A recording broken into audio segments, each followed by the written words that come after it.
সুপ্রিয় দর্শক সকলের প্রতি আমার সালাম, আসসালামু আলাইকুম ও প্রাণ ঢালা অভিনন্দন।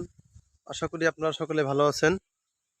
আহ, আজকে আমি আপনাদেরকে দেখাবো ভুট্টার জমিতে দ্বিতীয়বার সেচ দেওয়ার পূর্বে যেসব বিষয় করণীয় থাকে সেসব কিছু আপনাদের সাথে শেয়ার করব। তো দেখতেই পাচ্ছেন ভুট্টা কিন্তু অলরেডি অনেকটা প্রায় 6 ফিট হাইট হয়ে গেছে, অর্থাৎ মাথা কিন্তু ফুলগুলা বের হবে, সে সাথে কিন্তু ভুট্টা গাছের কলাও বের হবে। আপনাদেরকে দেখাচ্ছি, সম্ভবত এখান দিয়ে এই যে কলা দেখা যাচ্ছে, আমরা দেখাচ্ছি এই যে কলা বের হওয়ার সময় হয়ে গেছে। 2টা করে কলা বের হয় অনেক ক্ষেত্রে। আর এখানে কিন্তু মাথাটা কিন্তু ফুল অনেকটা চলে আসছে, মোটা হয়ে গেছে। তো এরকম সময়ে কিন্তু দ্বিতীয়বার সেচ দিতে হবে। যাদের দোআঁশ মাটি, অর্থাৎ যাদের মাটিটা ভালো, পানি ধরে রাখার ক্ষমতা ভালো, তাদের ক্ষেত্রে এটা। আর যাদের বেলে মাটিতে ভুট্টা গাড়ে তাদের কিন্তু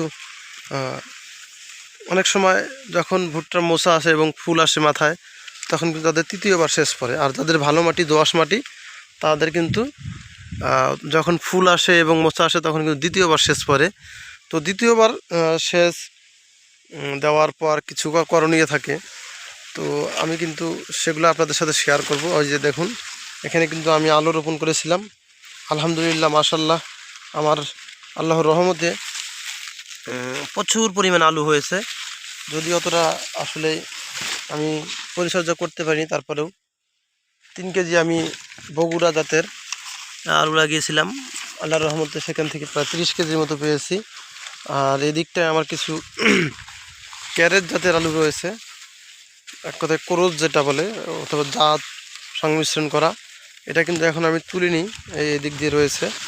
তো এটাও আশা করি মোটামুটি ভালোভাবে, গাছ অনেকটা মরে গেছে। আর এগুলাতে কিন্তু আমার ভুট্টার সাথে সাথী ফসল হিসাবে আলু ছিল। গাছগুলো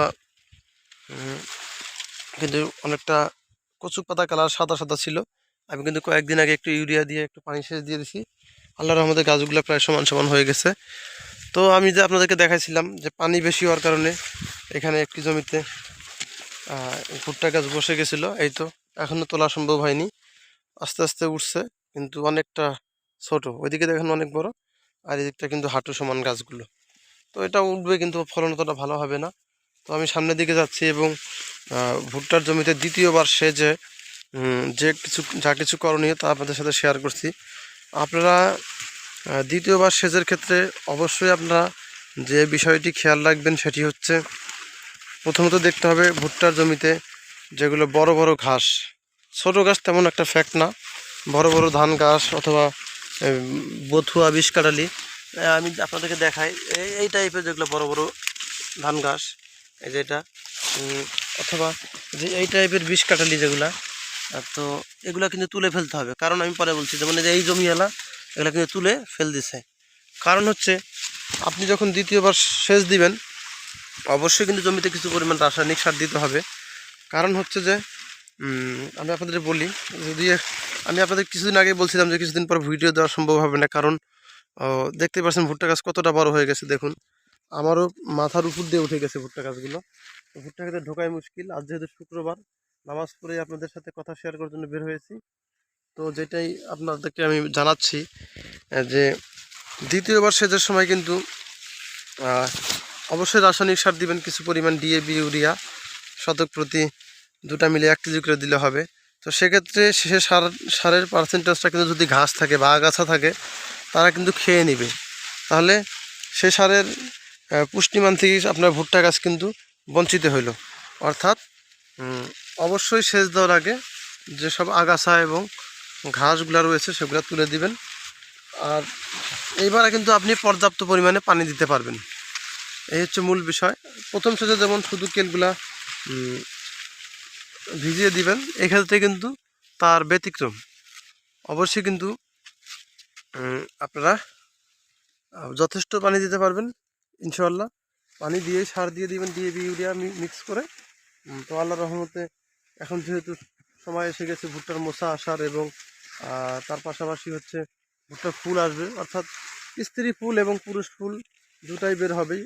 আমরা জানি স্ত্রী ফুল কিন্তু যেটা মোচা থাকে মোচার আগালে হয় চুলের মতো, আর পুরুষ ফুলটা হয় গাছের আগায়, আর যেটা উপরে বের হয়। তো এই সময় কিন্তু গাছের কিন্তু প্রচুর খাদ্য চাহিদা দরকার। তো সেক্ষেত্রে কিন্তু আপনাদেরকে অবশ্যই সার দিতে হবে, কারণ মানুষ মানুষ এবং অন্যান্য পশু প্রাণীর ক্ষেত্রে যেমন গর্ভবর্তী সময়ে ভালো খাদ্যর সাপোর্ট দরকার, তো এক্ষেত্রে ভুট্টা বা অন্যান্য ফসলের ক্ষেত্রেও কিন্তু একই হচ্ছে যে, যেহেতু ওই সময়টায় তাদের স্ত্রী ফুল এবং পুরুষ ফুল বের হবে, এ সময় কিন্তু খাদ্যের দরকার, এবং সেই কারণেই কিন্তু পানি দিয়ে তারপরে কিন্তু সারটা দিতে হবে। এবং আপনারা অবশ্যই কিন্তু আগে ঘাস এবং আগাছাগুলো তুলে দিবেন। তো সকলেই ভালো থাকবেন, আমার জন্য দোয়া রাখবেন। সকলেই চ্যানেলটি সাবস্ক্রাইব করে অল বাটনটি প্রেস করে দিবেন, এবং আপনারা যারা পরামর্শ পেতে চান কমেন্ট করবেন। দেখতে পাচ্ছেন আমি ভুট্টার জমিতে হাঁটতে পারতেছি না, অনেকটাই বড় হয়ে গেছে ভুট্টার গাছ। তো কমেন্ট করে জানাবেন কি কি আপনাদের তথ্য প্রয়োজন। তো সকলের সুস্বাস্থ্য কামনা করে এখানে শেষ করছি। আসসালামু আলাইকুম, খোদা হাফেজ।